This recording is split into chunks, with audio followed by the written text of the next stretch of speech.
Okay, how's everyone doing? Holler at me if you can hear me. Haven't done this in a while. Let's see. Let me get over to the comments. And who we have here? Karuna had a question, and Kimberly has a question already. Rick, how you doing?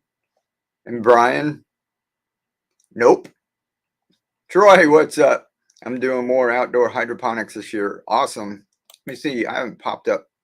There's no way I can read that on the little tiny thing. I have many of the Target tubs.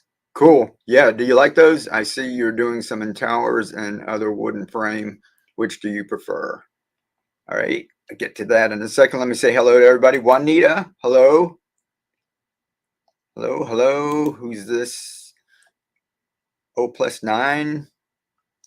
Troy, we hear you. Sounds good. Anthony, cool. Okay, thanks. Yeah, I haven't done this in a while, so I was on a live stream earlier today, or a little call, so I had my camera and everything set up, and I got the 3D printers not running, so I was like, oh, let me just jump on here and talk with people. So this is y'all's time. I really appreciate each and every one of you. If you're watching from YouTube or Facebook, wherever you're watching from, thank you very much. I appreciate it. Instagram, TikTok, I'll live stream over there at some time, but lots of people over there too. And we're having fun here, even though we're getting up close to 100. Y'all let me know in the comments if you're in America here, how hot is it? I saw out west, I mean, y'all were like 100 plus, predicted for this week. So not real fun growing, but we've got something cool going on out there. I'll make a video. It'll be out this weekend. But let me answer a couple of these questions before I get too far behind, and I'll kind of, me, I get off track, right? Here's one. When do you use fertilized water starting seeds, and when to use just water? If I'm just doing microgreens, you can get away with just water. I like putting a little bit of nutrients. Some people do half strength. I like to just start with nutrients because I'm pretty sure most of what I'm growing, we eat a little microgreens. We don't like eat them like it's not a staple of our diet where we're just eating them all the time. It looks like we've got a bunch of microgreens, but a lot of those get taken and put into bigger cracky containers. And to me, I found out in my experience that the plants, when I take them and transfer them, if they're sprouted, if they can survive, if they can germinate, sprout, and start growing in the nutrients, when I transfer them over, it's not that much of a change. So most of them survive in that. If I have problems like arugula, I think, and basil, there's a couple that don't like a whole lot of nutrients when they're germinating. And most of the other ones that you see me grow, I don't grow like hundreds of different varieties. But if you watch my channel and the ones you see me grow, almost all of them I start with nutrients, because I'm thinking most of those, even if I have a tray of microgreens, it just takes a little section of it to put into a bunch of containers, right? And then you still have microgreens left to grow, to eat, but you've got other baby greens like growing at the same time.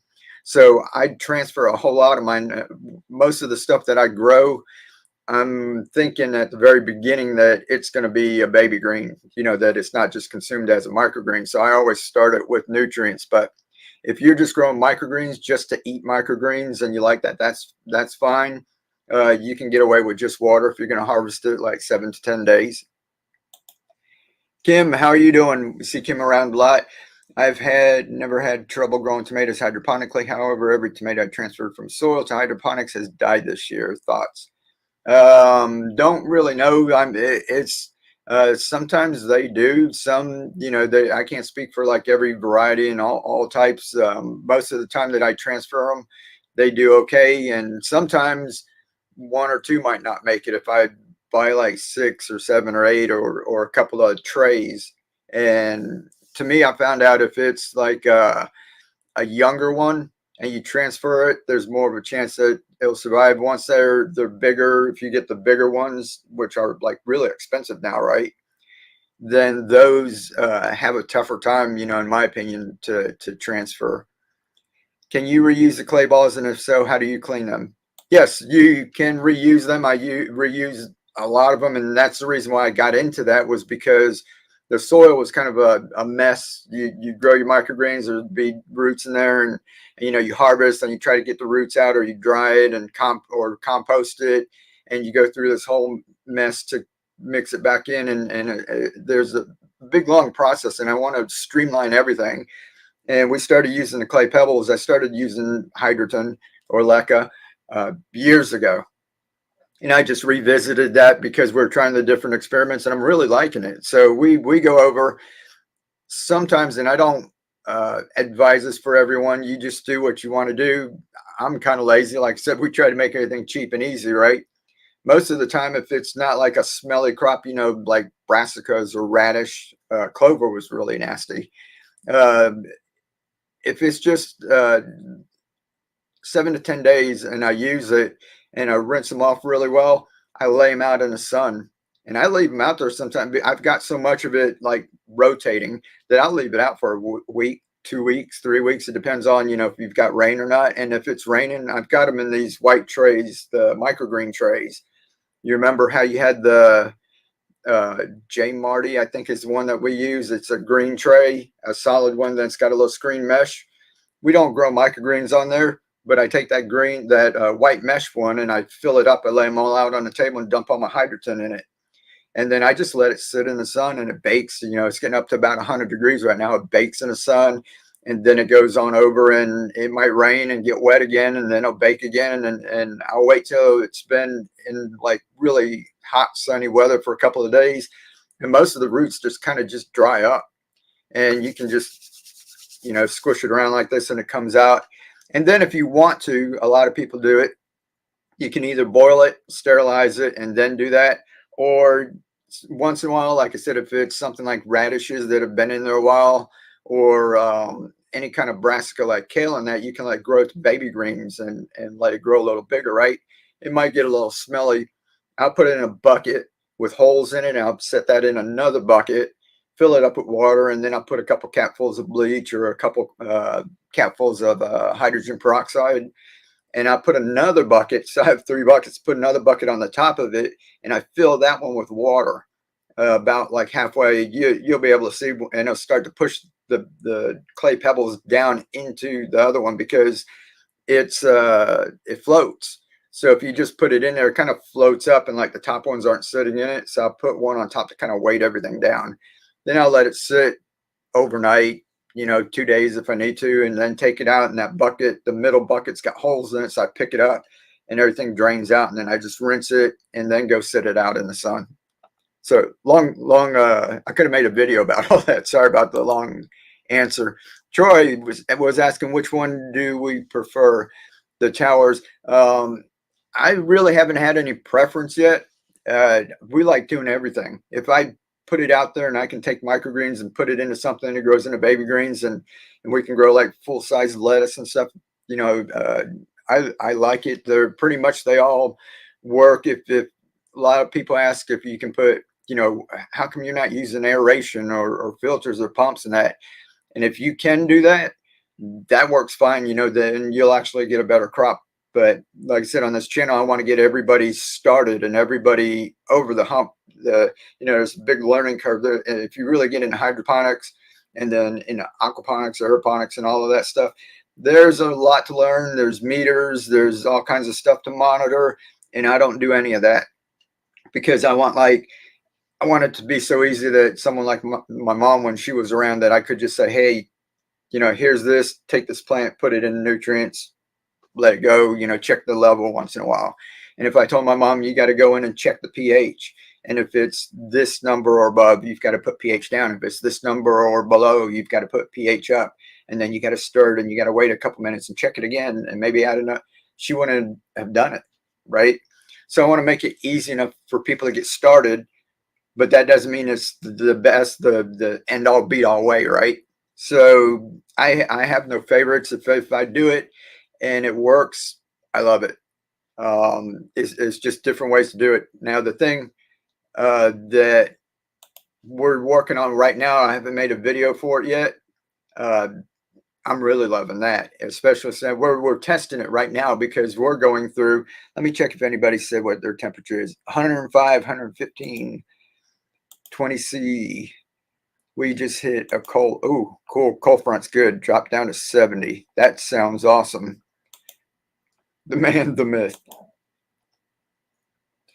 Let's see. Highs, lows, 80s. Yeah, 80s.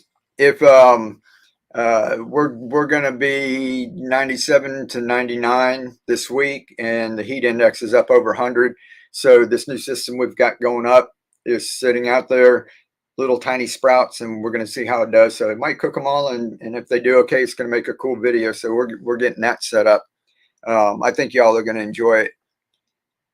And let's see what we have here. I have tomatoes that have had small black brown spots. What could it be? If anybody knows the answer to that, you can go ahead and help them out. Everybody help each other out in the comments too. If you see stuff that you know is probably blossom end rot and probably needs a little more calcium. And Juanita said she was just stopping by to say hey. So hey, hello. And if anybody's coming in and out and just stopping to say hey, hello, thank you. Like I said, thank you everyone. I'm just in here for a couple minutes, going to answer some questions. And I just want to get on here and just say hello and talk with y'all. I haven't been here for like a long while. And, you know, we've been making the adapters and that with the 3D printer. And those things run slow. You know, I didn't go spend thousands of dollars on a good state of the art 3D printer. So it takes a while. So when the orders come in, those things are running like hour after hour. So I really don't have time to come on here unless y'all want to hear it in the background. You know, I even turned the air off, so it's getting a little warm in here. So the last couple of months, I haven't really had any time to get on here and live stream. And I just was speaking with someone else today. So I kept them off. I let the air run for a while during the day because it was so hot in here. So I just turned everything off and it's like quiet. And I said, I'm going to jump on a live stream and just talk with everyone because I miss everyone. I miss jumping on here and just chatting with everyone. Near 90 today. Yeah. Which ones do you recommend? Let's see. Can I do microgreens without the self-watering bar? Yeah. That's the self-watering adapter thing is just another thing that I made because I got a 3D printer and we made some net cups that were bottomless. That was kind of cool. I made a little jar top that goes on top of the mason jar to fit the net cup, and I'm just using it to experiment with things that I think might help people and things that aren't like readily available. And I was just thinking of that idea, like some people said, the little chicken waterers or the pet bowls where you put, you know, the soda pop bottle upside down for your pet. And I was thinking, wouldn't that be cool if you could do that with the microgreens because we're growing in the clay pebbles. So I just made that to help people, and I want to show them how easy it is. That's why, like you see, you know, all the stuff behind me in the garden, I just set it and forget it. And it's just awesome. It sprouts. I come back, you know, I check it once in a while, lift it up. If it looks like it's drying out, spritz it with a little water. And I'll be going over some videos. Well, maybe we'll do some live streams where I'll go ahead and set them up.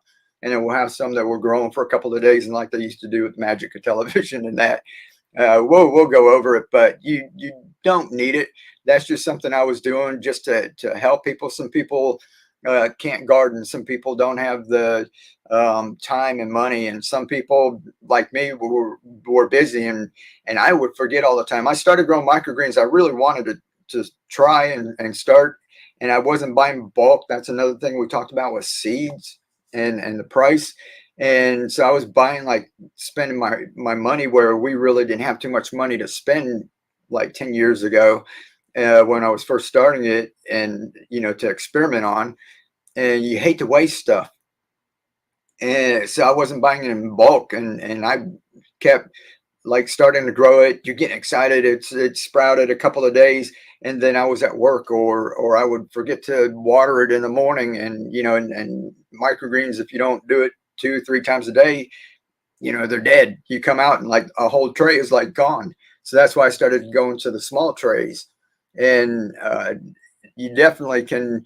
You don't need the self-watering adapter. That's just something because, like me, I forget it. I like to just get the stuff, set it up, go set it over there, and not worry about it. You know, 2 days, 3 days come by, you know, I might come and peek on it, see if it's germinated. And if I don't, when I come out, if it's mated and it hasn't dried up, it's pushing up on the foil and they're saying, let me out of here.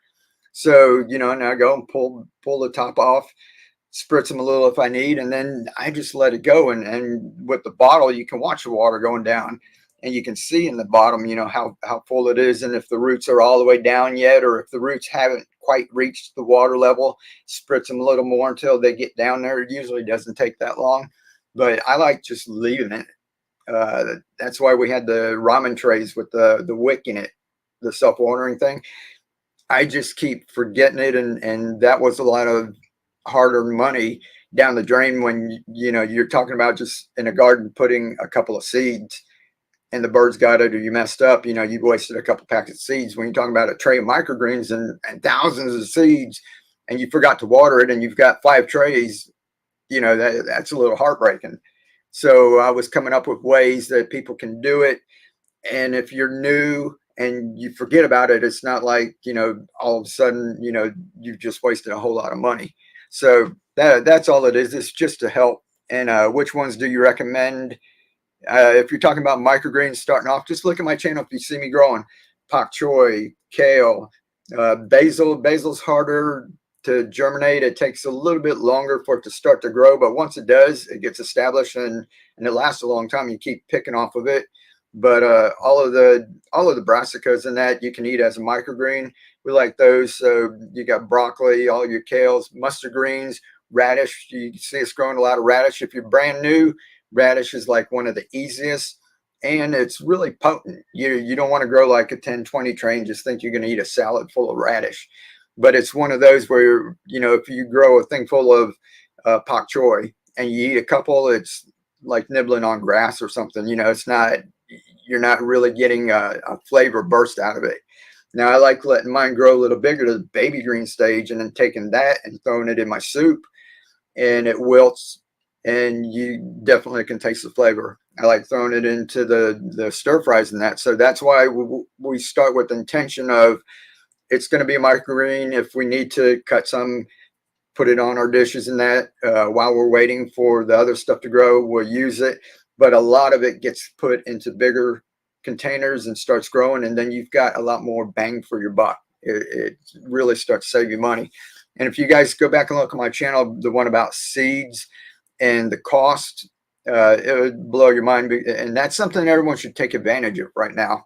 I'll make a video about this too, but I'll just mention it since y'all came in here. Y'all get the benefit of this. But buying stuff in bulk, you really save a lot of money. If you just start out, you don't want to pick like 10 different varieties. I know we get a little overwhelmed and we're like, oh, I want to try this and I want to try that. I want to try that.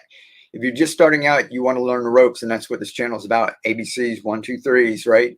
And if you go back and look, like where I have the self-watering adapters and the little bowls, not the big dishes with the mason jar, I grow little bowls of them. That's an easy start. You can just get a cereal bowl and a soda pop, you know, with the little adapter. Or if you have a deeper jar, I made one where you have a deeper jar and you just put the pop bottle in there and you don't even need the adapter. But if you start with small portions like that, and it's really easy.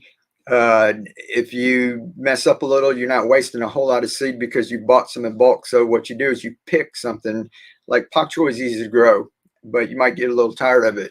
You want to pick something that's not extravagant, or you want to pick a more common one. And you'll know this by going through the price.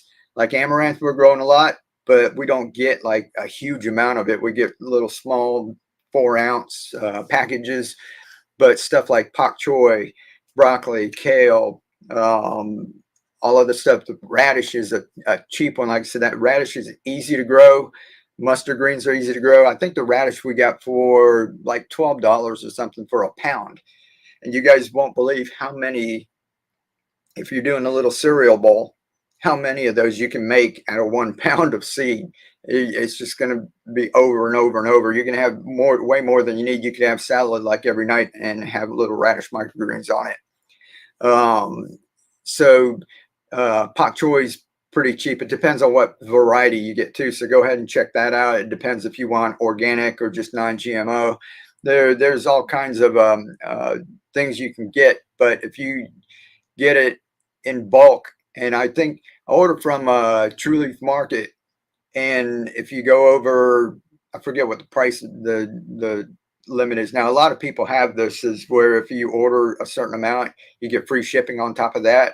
So like once you like pass that point, you get value as far as like a pound is worth, and if you get a couple of them, and then you get free shipping too. So you're cutting your costs, and then you've got enough seeds will probably like last you a whole year. And let's see, I'm probably like way behind on the comments. I'm going to jump through here real quick. And if I miss any, you guys just comment again and just let me know if I miss any. When you transfer microgreens to their own container, do you put one plant per container or multiple? No, it depends on the container. If you're talking about like just one, like a mason jar, you probably only want to put a few. I never hardly ever put just one, and a lot of people might do this, but that's them. Like I said, I'm trying to maximize what I get out of everything that I buy, and I like to take microgreens, and I'll grab 4 or 5, like maybe up to 10, and put it into like one container if it's like a mason jar. Let those start to grow. They'll grow a little bit longer. You still got your microgreens. Don't get rid of those because you might have done something wrong, and this mason jar might die overnight. And then you'll be like, I'm all out of luck. So keep some to replace it if you need to. And what I usually do is once those start to grow a little bit, when I need baby greens, I come around, I'll start trimming some of those. And it's like thinning out your garden. When you plant a garden, you overseed, right? And then you come back and thin. And that's what some people forget about. A lot of the practices that we do with traditional gardening, we can do with microgreens too. So you go ahead and start thinning them out. And then I thin it out to like 2 or 3 per container. Depends on how big it is. If it's a mason jar, if it's like a downspout, I might have 2 or 3 in each one. And if it looks like they're starting to get crowded, then I'll thin it down. And heads of lettuce, I've got mine spaced about 4 inches apart on the downspouts. When they start to get a little big, I'll space them out and leave like an empty hole in one with no plant. And then I have a lettuce and then an empty hole, and then lettuce. And then those empty spots are ones where you can open it up, check, refill. That's something a lot of people have questions about. And they're like, when they see me with a container and I have plants in every hole, and they're like, how do you refill it? And I just pick one of the plants up. You don't have to pull all the roots out and yank it out or anything. You just pick it up far enough to get some nutrients in there and put it back on. So we just try to make everything easy. And let's see, we're at ETG. Hello, Randy. How are you doing? Jill. If I didn't say hello, hello everybody. Joyce, 15 to 20 Celsius. Hi, Mike. I just bought 5 mason jar adapters. Cool. Appreciate it, Julie, because I live in the desert and forget I forget all the time. That's what, Blossom End Rot. That's why I started doing that and started doing the self-watering, like with the wick and the soil. Is just that, I went through so many of them and just messed up. Watching your videos, I grew some microgreens in an empty plastic egg container. Cool. Awesome. That's what I like to hear. That was Big Ant. Hey, how are you doing? Haven't seen you for a while. Aloha, Mike. I just planted. Oh, cool. Pak choy. Got my nutrients, but haven't started my hydroponics yet. Cool. Awesome. Let me know when you do. Julie says you shipped mine already like an hour after I ordered. Cool. Awesome. Yeah, that's what I've been trying to keep up. A lot of people jump on the website and they'll say sold out. Then they'll DM me. And I can just put like $999 in the store and just get the orders flooded in and just keep printing and sending them out. But I don't want people waiting too long. So what I'm doing is, like, my machines didn't run today. I'm doing this and had a couple chats with people. Tomorrow I'll get up 4, 5, 6 o'clock in the morning. I'll turn them on and start running them. And what I'll do is fill the orders first.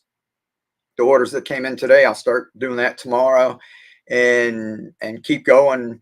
And when I get those filled, I go and put 12 more in the store. And I don't put too many so that we don't get too far behind. And that way, just trying to keep everybody happy. I figure it's better for them to wait and see something sold out than for them to order it and it take me 2 or 3 weeks to ship it. So trying to stay ahead, trying my best. 103 right now. No, yeah, hydroponics indoor. Phone's about to die. Randy, we'll catch you later. Appreciate it. I'm at 60. Cool. Say 60 sounds like awesome weather. we're like so hot and humid here. The spots were on the leaves. Okay, I pruned them and I'm concerned about my plants might be doomed. They look healthy now, but I could prevent it. So if anybody knows about the tomato plant, she's getting little brown spots on her leaves. I have earwigs eating my spinach. I use diatomaceous earth, and it doesn't work unless I pick off all the eggs off of each leaf. Will they ever go away? I'm not sure. I don't do anything really for much. If I see those, like I said, you remove the eggs. If the plant's getting too many pests, I take that plant and move it a little farther out in the garden. I don't use pesticide, and I just let everything kind of be. And my reasoning is I think that everything's like all connected like a web. And besides just the plants, you've got the pests that are on the plants, you got the beneficial insects, you've got predators, you've got all kinds of things going on. And every time we go out and we try to spray or put something on and we're trying to get rid of things, we get rid of other things that we have no idea that we did. And then the things that we did get rid of, the predators that usually would have been there to eat that are going somewhere else because somebody else isn't doing it. So they're going to where the food's at. So now the predators have left, and those predators might have ate something else too and something else. And if the food starts getting scarce for them, they're going to be where the food's at. And all of a sudden things are out of balance. And I'm kind of like doing like the Zen thing and just letting them be there. And if I've got a couple plants right now, I've got aphids on it. And that's why a lot of people go, why do you grow so much? What do you do with all your food? And I say, I grow some for the bugs too. I grow some, we grow extra. And when you buy seeds in bulk and you save money and you can get so many plants out of $12 bag of radish or $20 bag of pak choi that has like 200,000 seeds in it, you can grow a little bit more. And then you have your garden and everything. This just what I do. I think, if the bugs, like some people are asking about mosquitoes, and if I get rid of all the mosquitoes. I was sitting there yesterday and I was just sitting and watching my yard, and I heard chirp, chirp, chirp, chirp, chirp, chirp, chirp, chirp, chirp. And if you guys ever heard like starlings and the little birds that go after mosquitoes, they go around and they eat thousands of mosquitoes, like each and every day. Each one of them do. And they're just flying all around and they're eating mosquitoes and dragonflies, where there was like a dozen of them flying around all over the place and landing on a stick and flying. And I can go out there and there'll be dragonflies at any time. But, if I try to get rid of the food source, do you think all of those would actually be there? Or would they be down the block or a mile away or 2 miles away or somewhere where, there was more stuff? So, that's my thinking, is that as long as it doesn't get crazy nuts, just bugs everywhere. The lubbers, I don't know if you guys know what that is. Here in Florida, we have these huge, they call them locusts or lubbers. They really don't even have predators. So everybody just likes to get rid of them. And I've got some sitting out front that come back every day to the same spot and eat on a plant. And I just let them be because I don't know, maybe there might be something that does. And maybe we might get in the way of evolution or something, that other things might not have food to eat and say, I'm going to try that again, even though I haven't tried it, or the generations before us hasn't tried it. But it's pretty interesting. The only way to like actually do it, there's this bird that picks them up and jabs them on a thorn somewhere out west or something, and it sits and dries. And then whatever's not tasty to them or poisonous or whatever it is with them dries up, and then they can eat it. So there's certain spots where they've got these huge locusts like jabbed on the thorns, and you wonder what happened. And it's these birds have learned to do that. And most everything I don't do anything. I've got plants. We grow them the baby greens like kale, and we grow a bunch of it. Some of it starts getting what's a little leaf miners, and some get a little aphids. If you get aphids, they get out of hand real quick. I usually get like the hose and hose them off, smush them if you need to. The ones that are leaf miners, as soon as you see them in the leaf, you can actually squash the leaf and you pop. You know, it's that might be a little disgusting, but you kill the little worm that's in the leaf. If there gets to be too many, I'll take some of the plants and move them and leave them somewhere and neglect them. And some people don't like that. As soon as something's going bad, they're like freaking out. What I do, this is happening, or this is a little yellow, or my roots look a little bad, or, you know, and they're really flipping out. And me, I'm just leaving stuff. I really can't give you any, you know, like what to do to fix, because I let Mother Nature, as much as she can, run her course. So I take those and set those aside. 9 times out of 10, most of the bugs are some way they're attracted to the plants that are in distress. And the plants that are like dying must give off like more of a scent, or a different scent or something, but the bugs will be all over it.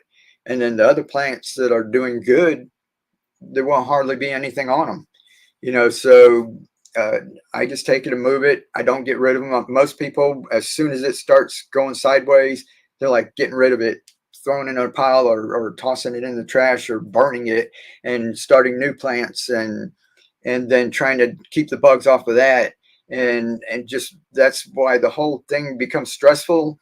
I can't handle all of that. So I like to do mine as easy as possible.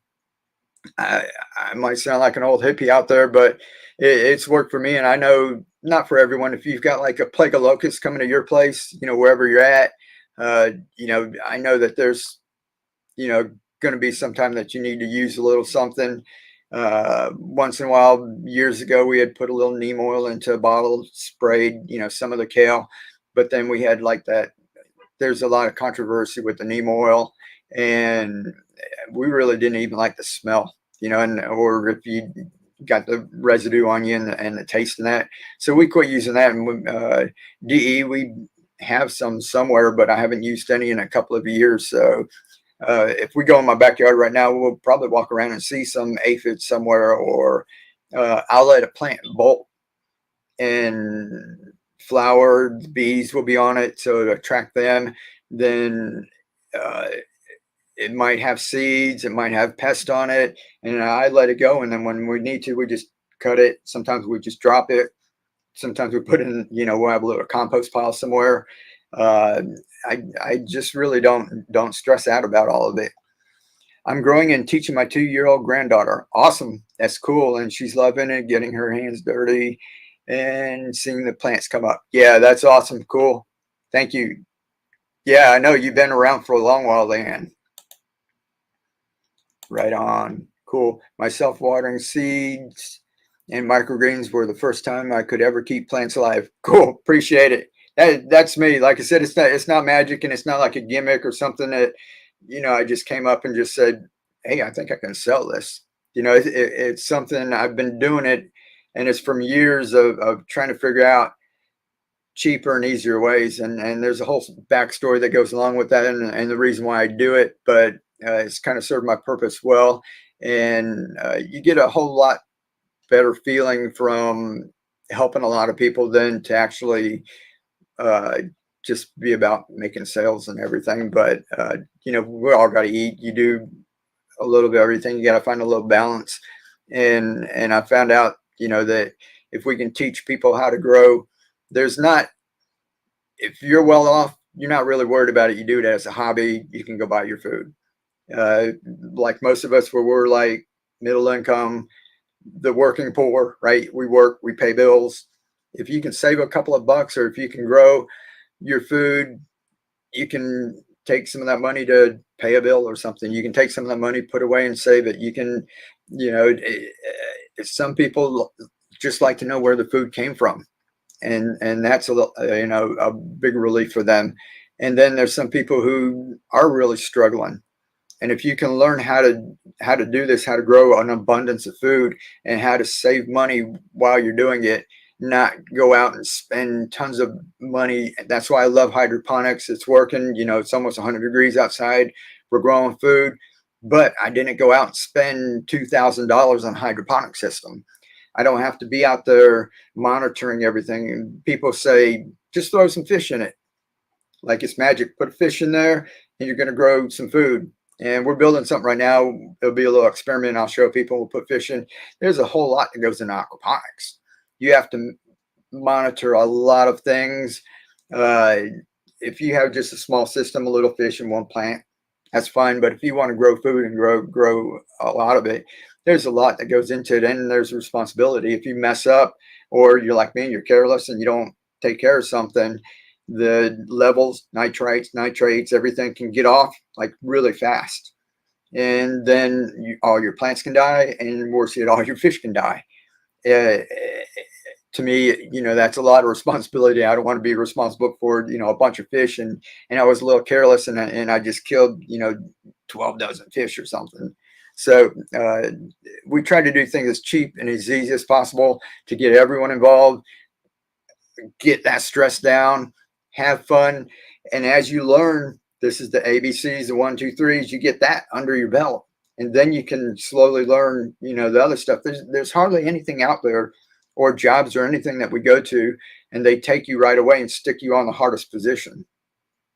But when we're starting to grow and garden, everybody sees, it's our fault too. This is part of the big lie. One of the things I was going to put, everybody thinks it's corporations, this and that. But as far as us making videos, we want to put something out that's like cool for you to watch. And if I just say, I get one little plant or a little thing of microgreens, I'm like, hey, I grew some pea microgreens, right? Not a lot of people are going to watch. So people have to do stuff that's like, and that's why, I grow a little bit more too, and show people what's possible. If I just show them how to grow one little tray of microgreens, it'd be like, okay, fine. But we kind of show them, what's possible. We go over the top.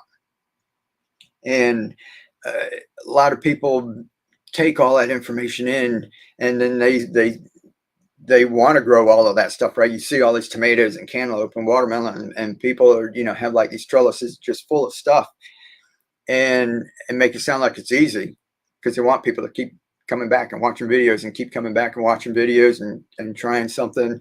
But it's a lot of work. It's a ton of work, and it's a lot of money too. And it's, especially if you're paying, my water bill like doubled. I just put in a couple of little beds with flowers because we wanted pollinators, and a couple of experiments, and we've been watering that, and it just that little bit on top of my hydroponics. Before it was hydroponics and everything in the house, the showers, the washing machine, washing dishes and everything. Just putting a couple of little beds in doubled, like all of that stuff put together with my hydroponics. Just a couple of beds doubled that. So if you're paying for water, you're gonna have to figure that in with how much you're getting out, the cost of your seeds, your supplies, if you're doing compost, just all of the things. So with the hydroponics, and if you can do it, it uses less than a tenth.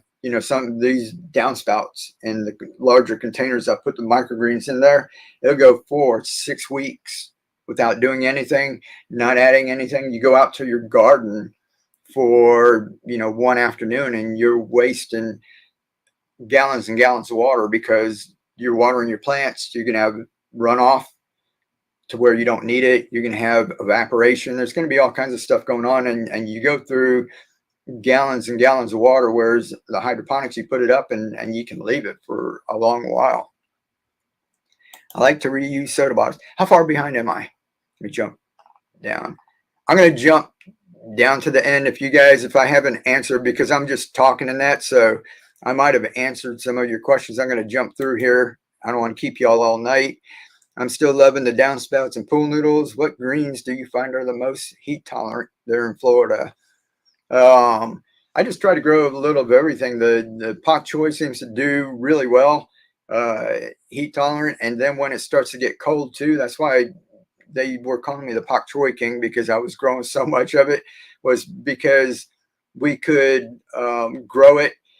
It'd do all right during the summer. Sometimes, if you have it in direct sun, it kind of wilt, and then at night it'd come back, and then the next day I'd move it over in the shade. But then we would grow it right through the fall, like I said, with the system where you keep microgreens coming, and then you harvest some of the pak choi, and then you take it and put those in, and keep it going over and over, right? And we go right into the winter. And here in Florida, we only had one day that went down below 25, I think. We keep growing like right through the winter sometimes. I know everyone can't do this everywhere, but there's a couple of days that it went down to freezing for a few hours. It's not like a hard freeze for like 8 hours, or some of you have like snow up over your doorway, right? But we'd freeze at night. You come out and they'd be frozen, and the sun would come up and they'd thaw out, and they'd be good and continue to grow. So yeah, I love pak choi. Can you put a link to your store in the comments? Yeah, just 1 second. And let's see. I'm not signed in over there. If you, I'll come back and do it, or put it. It's just on Etsy. Look into any one of my other videos, and I've got the links all down below in there. And it's Etsy. It's just Mike Van Duzy. And if not, just message me, and I'll shoot you a link. Thanks for all the inspiration. Awesome. Cool. Yeah, I appreciate it. I appreciate all of y'all. Y'all don't realize all of the comments, and I go through, I try to read and answer some of the comments. I used to answer like all of them, but so many come in because there's so many people on Facebook, YouTube, TikTok, Instagram, just all over the place. Some of you all send me messages, and that keeps me going. So thank you guys very much. That's why I came on here, was just to say thank you to all of y'all. That's what it's been, 7 going on 8 years, and I would have quit a long time ago, but I wake up every day and I go and I'll see a comment like, we're growing our food, we're teaching our granddaughter to grow our food. I made some downspouts for our neighbors, or just all kinds of things, and it's just really cool. And like I said, that's my oxygen. That's what keeps me going. On your classes, you have money making course. Yeah, I don't have the money making course anymore. Do you have one where you teach how to print stuff with a 3D printer?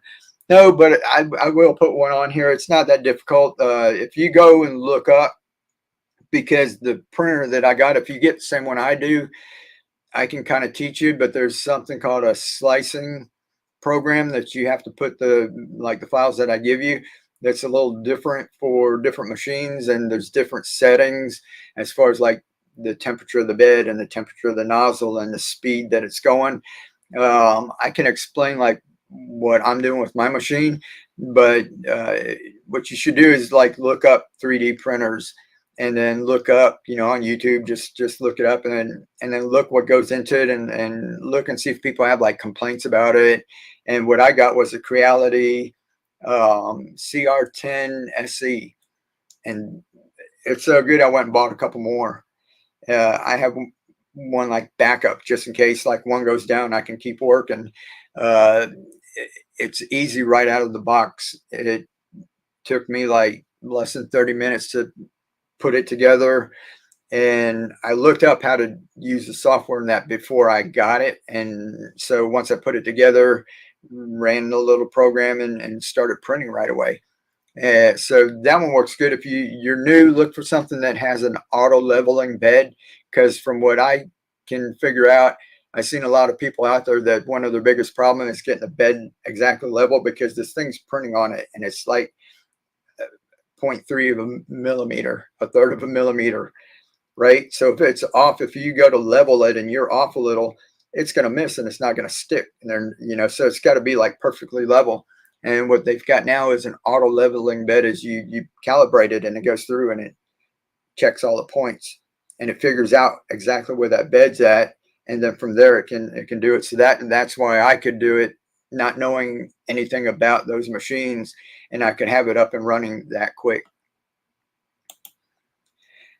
Do fruits from hydroponic need different nutrients than master blend? Yeah, if you watch what I do, mostly, like I said, cheap and easy, and I want to get away from the stress and everything. And if you try different things, I tell people start with greens and just do like all I do with everything.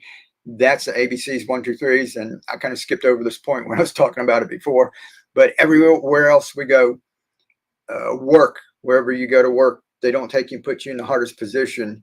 You go to school, they don't take kindergarten kids and start teaching them calculus. You're going to have to learn addition, subtraction, multiplication, division, right? And then you're going to have to learn basic math. Then you're going to have to learn algebra, because you're going to take things from there to learn how to do trig.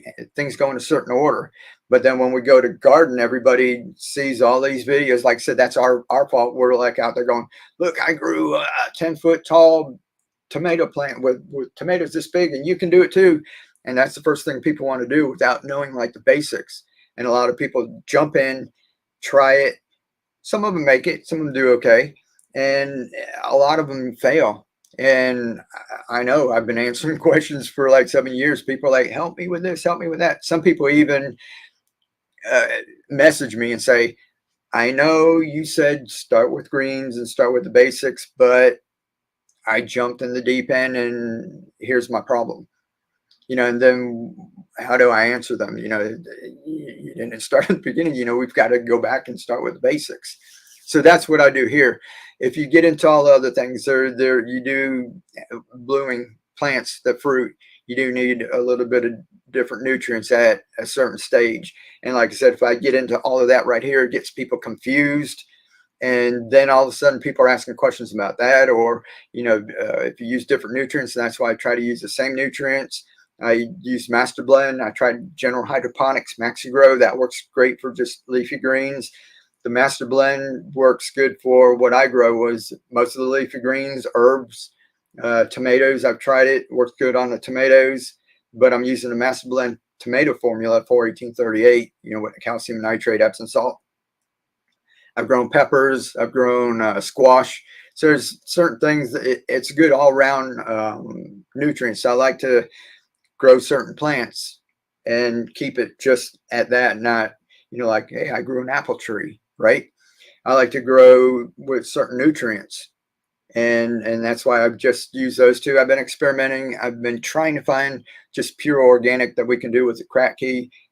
There's some organic ones that work with the circulating and the filters and all of that, but I'm trying to find an organic one that we can just set it and forget it, put it in there. The problem is that anything organic and it's just sitting in water, in a few days it goes bad. So we're still working on that. But as far as nutrients, master blend, general hydroponics, those are the basic ones that I use. Seeds, I've been using True Leaf Market, great product, great germination rate, and I hear from a whole lot of people, say the same thing. So, I don't change up a whole lot. So, same basic supplies, same basic nutrients and group of plants, and that's what we grow. And people might get bored. So if you've been here for years, some people said, thank you for being around for so long. Some people said longtime viewers. There's only so much you learn from me. And if I just was interested in just growing bigger and making more videos, and keeping everybody, not letting anybody fall by the wayside, just keep everybody here and just keep getting bigger and bigger. We could get meters, and we could start checking our stuff and adjusting pH, and we could start doing different vegetables and that. But then all of a sudden, the people that I was concentrating on and the people that need it the most, and the beginners, those always get left behind. And I just want to get everybody started, push you up the hill, make sure you know the basics. And then if you need to go off, there's a bunch of other channels. You learn the basics, you can go, to another channel and find out how to do things with different nutrients. You can learn how to use meters and adjust your pH and reverse osmosis water if you want. And, there's tons of information out there. So I just don't want to be stuck and muddied up with everything. I want to help the beginners. I want to get everybody started, get you excited, get you having fun. Because if you do it and it's like a lot of work and you get a load of bowl of greens out of it, probably not going to do it very long, right? But if I teach you a system where you can take it, set and forget it, it's easy. You're not wasting a lot of money. You're actually saving money, and you put it down, and it's easy. And you take that and you put it into your other containers, and you grow greens. And wait till you see the system that's coming out next week. If it survives the heat, we just had a rainstorm. It went through its first rainstorm. I'm going to see if it crushed all the plants or what. That's going to be cool. It's going to be something that's easy that people can do. We're already building a second system, because Keely, when I took everything down, when we were doing the natural hydroponics and I destroyed all my downspouts, took down the milk jug garden, she went out there and like flipped out. She's used to having, like grazing, just going out there whenever she wants and picking her stuff for a salad or a smoothie or what have you. And I was out there just dismantling stuff. So I had to build something, and we did the glass jars. That was cool. We did some wooden boxes. That was awesome. And we still got a lot of that going on, and I really like it. And then people kept asking me about the buckets, so we set up a couple of buckets. We might put a couple more up, but I'm not going to have the big plastic jungle anymore, because I really enjoy some of the other stuff that we're getting into. We still have some glass jars setting up. And then we set this system up that will be coming out. Like I said, I'm trying to get it edited for this weekend, and it's really cool. We're really liking it. But this can really help people. It's something that just about anyone can do. We try to use materials that are readily available for just about everyone. I stopped using the pool noodle so much, which, like I said, if I was just wanting to grow and just to be popular, there are people. I don't even go on Reddit. I never go on Reddit. I know it's like little threads and people talking and all of that. I don't go on Reddit, but there's people on Reddit who are always talking about the pool noodle guy, and I think they were referring to me. So they're always saying the pool noodle guy.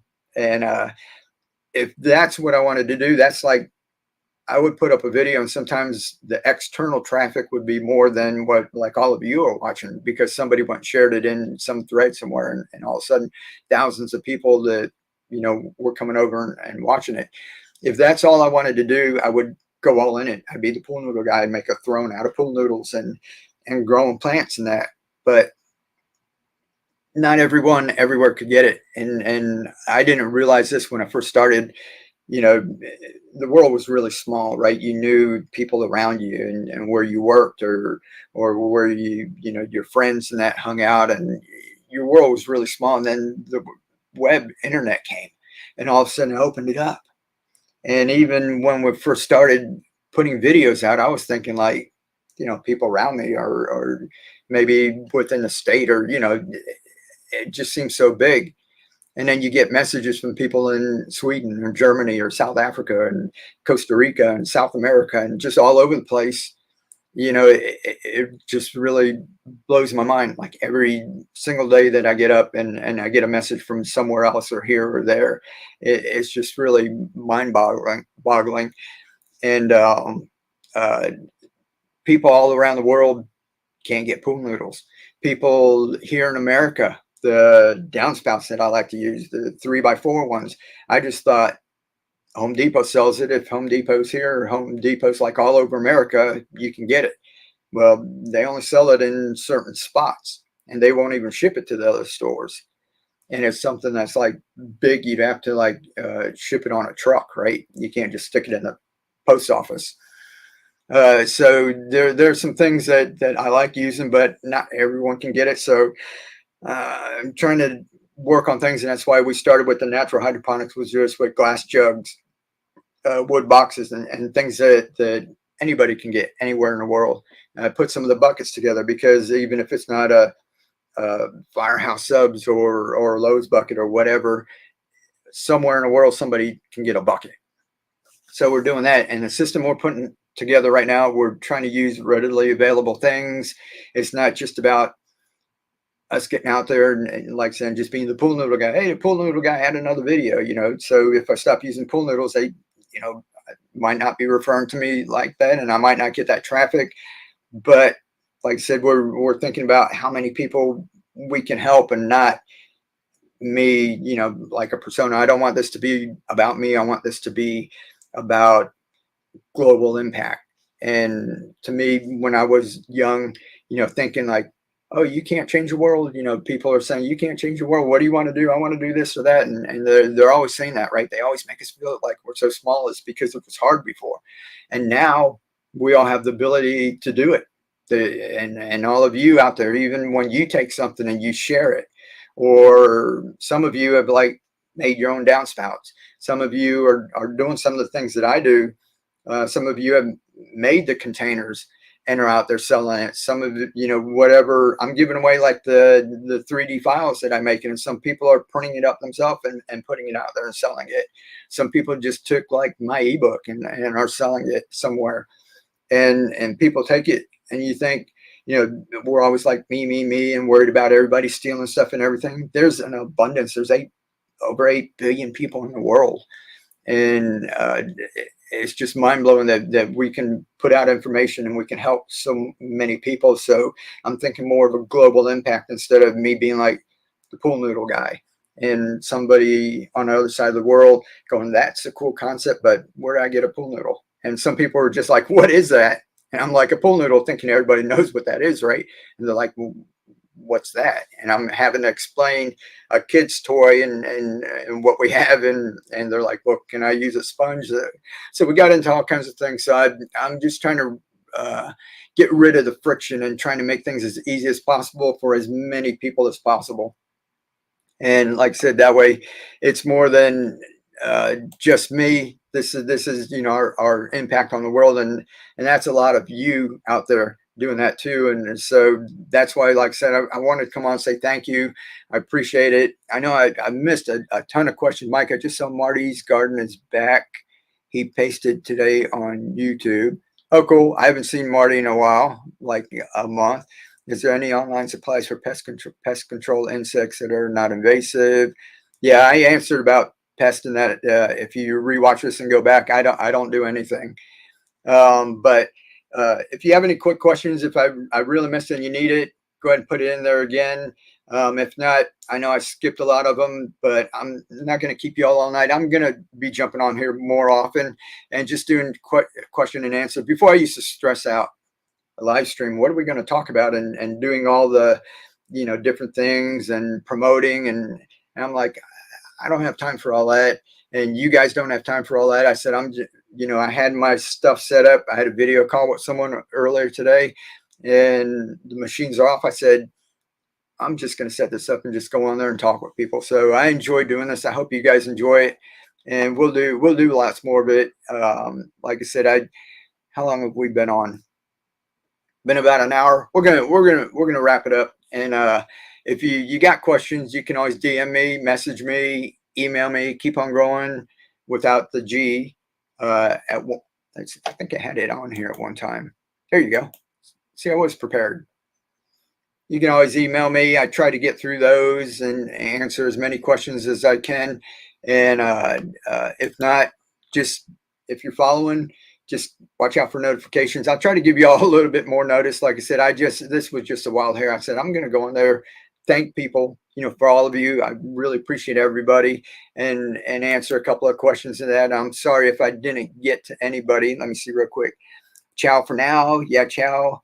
Nice. Rick, thank you very much. Quick question. 5-gallon bucket tomatoes. They're dying off this year. Is it from the heat in Florida? Will they come back?